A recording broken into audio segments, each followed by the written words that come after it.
The Asics Novablast 4 at 100 plus miles. How's the shoe holding up at this point in time? Let's get into it. So before we get into the video, make sure you like the video, subscribe to the channel if you're already subscribed watching the content. Thanks so much, love you guys a lot. Make sure you follow me on Instagram and Strava for all sorts of other updates. So without further ado, let's begin. Specs for the shoe somewhere right here. And yeah, it's been a little while since I've got to talk about shoes in general on this channel, so we're kicking this one off with my latest purchase, which not to be confused with the Novablast 5 that I guess came out not too long ago. This is the 4. This is the predecessor model, of course, that I just got my hands on, again, for a really good price not that long ago. And yeah, let's just go into the outsoles of this shoe.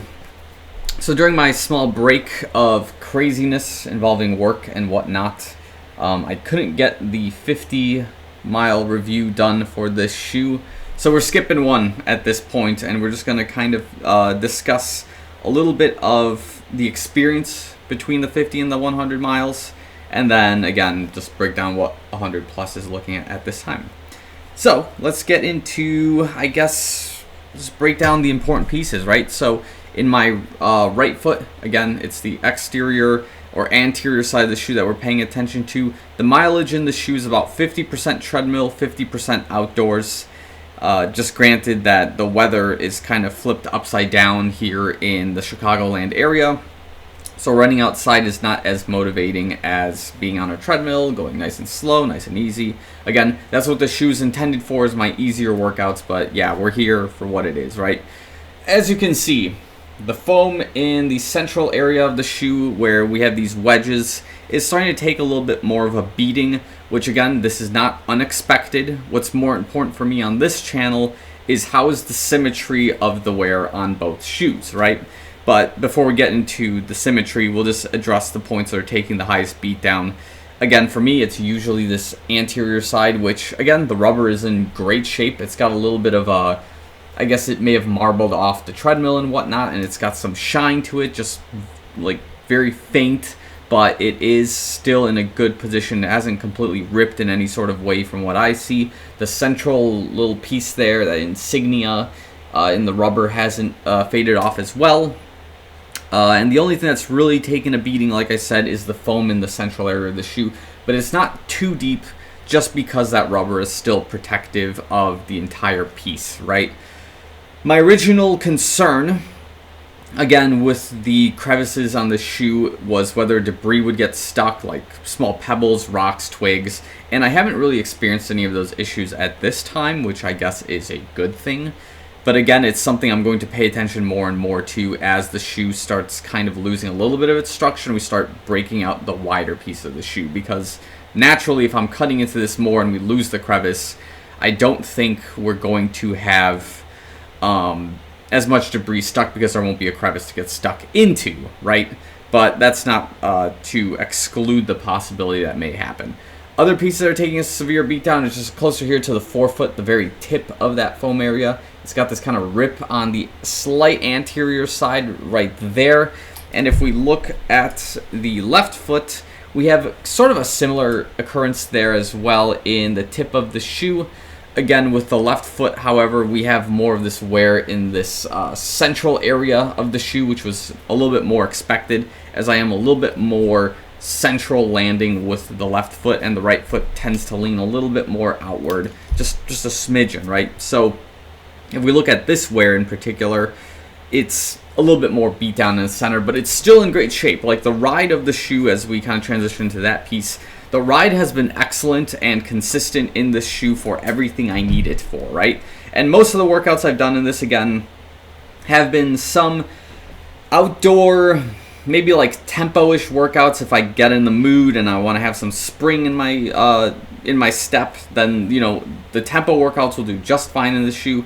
Whenever I want to do anything easy on a treadmill, recovery, group runs with, you know, guys or gals who like to run 10-minute per mile pace or slower, this shoe is just like right there with the whole party. It's just been awesome and consistent, and that's all I was looking for with this particular shoe as a daily trainer. And I know a lot of you guys who've had the Novablast 3 or any other predecessors know that there was like a wow factor to this shoe, and like this shoe sort of lost that wow factor. But as somebody who just got into the Novablast series starting with the 4, I'm kind of wowed by this thing overall as it stands. There's just a lot of good things involved with the ride that I'm not complaining about.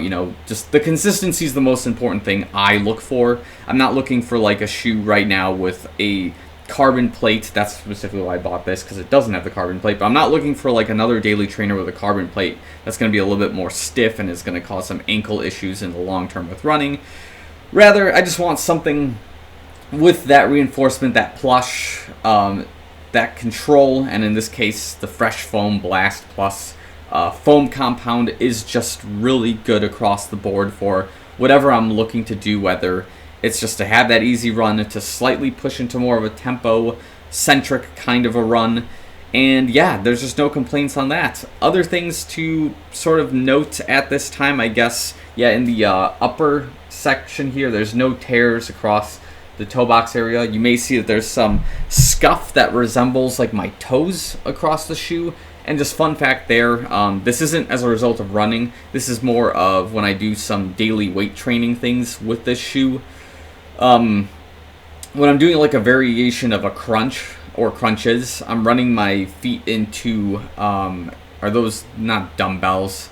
I was just thinking about the name. The kettlebells, there we go. I run my feet into the handles of the kettlebells, and they kind of create like that, resistance point. And this is just the scuff from the kettlebell handles, I guess you can say. So that's what that is. No wear. It's not like your foot is kicking or your feet or your toes are kicking the top of the toe box and you're getting scuffing on the outside. That would be really strange. In fact, I think it's quite the opposite. I think the toe box is very spacious, and as a result, I think I'll talk about this in a later video, especially in my left foot. I have like an injury that is gonna last me a few days here, maybe like 3 at max. It's basically involving my big toe punching the toe box of my racing day shoe, and as a result, it kind of bruised, and I have a toe that is turning black on me. And as somebody who wants to run with like this dull pain in the toe, this shoe has still been very good with that, because it's not smashing my toes down where the swelling in my toe is getting, I guess, pushed down or experiencing any sort of pressure. So this shoe has a good toe box for that sort of work if you're looking to run with any sort of swelling in your toes as a result of like an injury where you're banging the front area of the shoe. Just a fun piece of information there. The shoe's been consistent with that. So the only thing you have to worry about is what's happening when you strike the ground, not what's happening on the top of the shoe. And then in terms of the fit, again, consistently been good. I don't think there's been any opportunity where I was running and I'm like, hey, the shoe is loosening, or hey, I don't have any ankle support. Like that, all that support at the level of what this shoe is basically expected. There's no sort of frictional rubbing or cutting into my ankles from this particular shoe.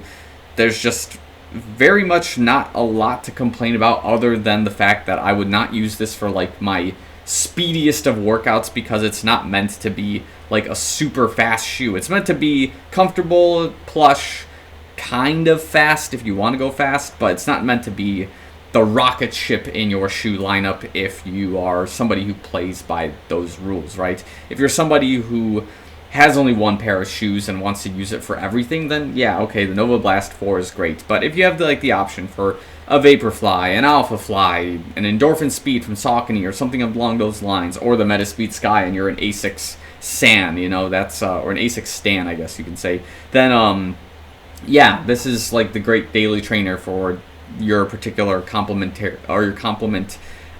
race day shoes in that kind of instance. So I think, I don't know if I have anything else I'd want to say about it at 100 plus miles. We will get back on track of doing 50 plus mile intervals. It's just, again, I've been so busy this last quarter that I couldn't sit down for 10-15 minutes and just get myself to get into a mindset to talk about the shoe. But now the race season is over, I can kind of relax and get into more of a training mode rather than a frantic race mode, travel for work mode. So we're here, and we can start getting back into this stuff. So if you have any thoughts, opinions, contrary thoughts, or anything of that sort for the Novablast 4, let me know in the comments below. If you guys saw a shoe you want me to try out, just shout it out in the comments. I'm happy to give it a spin, especially now as I'm trying to increase my shoe rotation at this point. So I think we'll leave it at that. So thanks again for watching.